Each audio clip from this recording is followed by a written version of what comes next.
Good afternoon, everybody. I'd like to start off with just a little quick joke. So a weasel walks into a bar. The bartender asks, "What would you like to have?" Pop goes the weasel.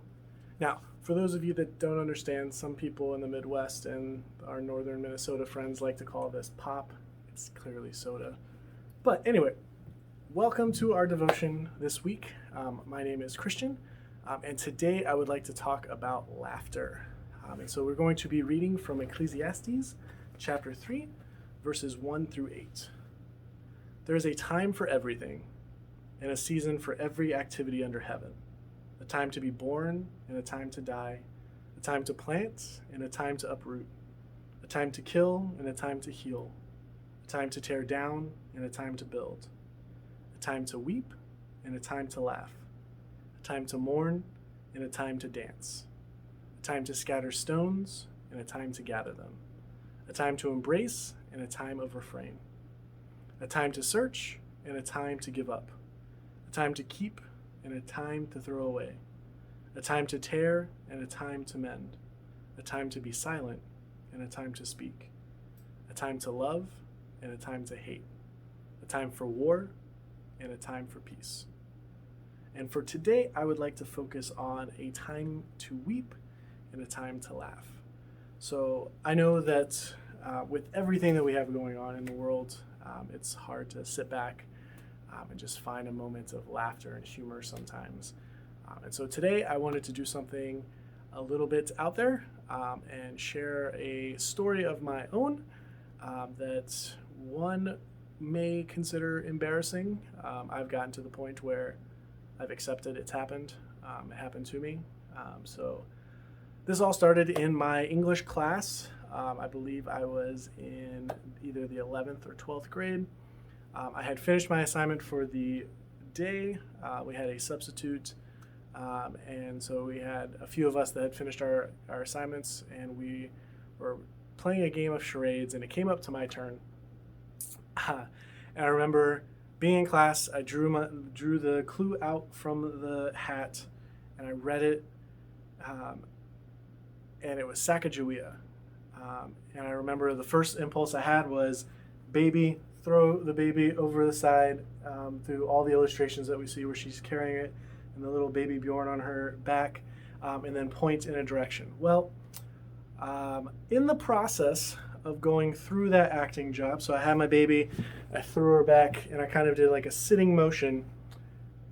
My pants ripped completely in the middle, all the way down, pretty much never going to be worn again kind of situation. And I remember just automatically like freezing and not knowing what to do, looking around hoping no one had noticed. Clearly everyone had noticed. It got quiet, everyone was laughing and trying to figure out what was going on.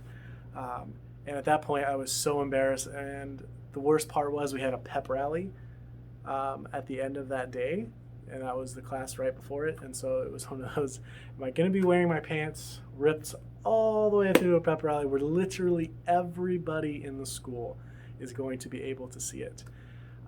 Luckily, I had a friend in the class that was kind enough to give me an extra pair of shorts to wear instead. And so I went to the bathroom and I put on the shorts, and unfortunately I was one size, and the friend of mine that let me borrow their basketball shorts was larger than I was.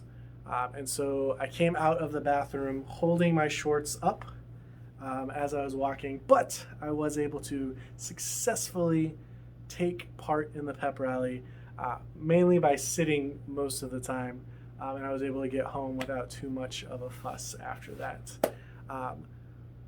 But quite embarrassing. I think on a scale of where you can rip your pants in public, in a class full of your peers and friends, I would probably be up there on the embarrassment scale.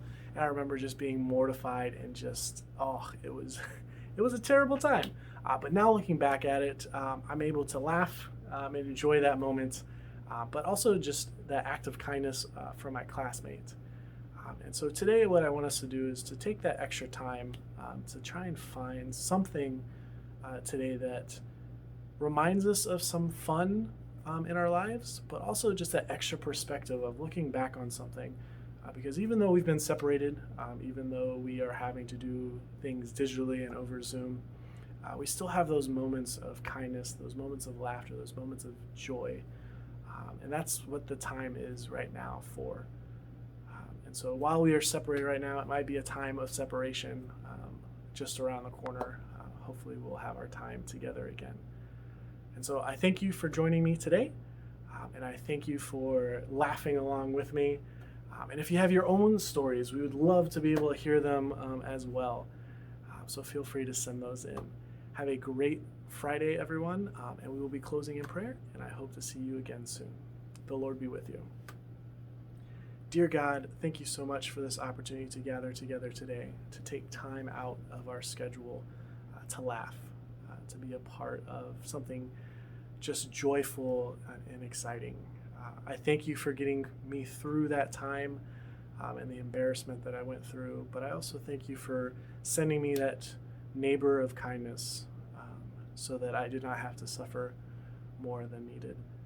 We just ask that as we continue to be separated, Lord, as we continue to deal with the ramifications of COVID, that you remind us that it is okay to laugh, it's okay to enjoy, and it's okay that we are separated right now because you have a plan for us, Lord, and we will come together soon.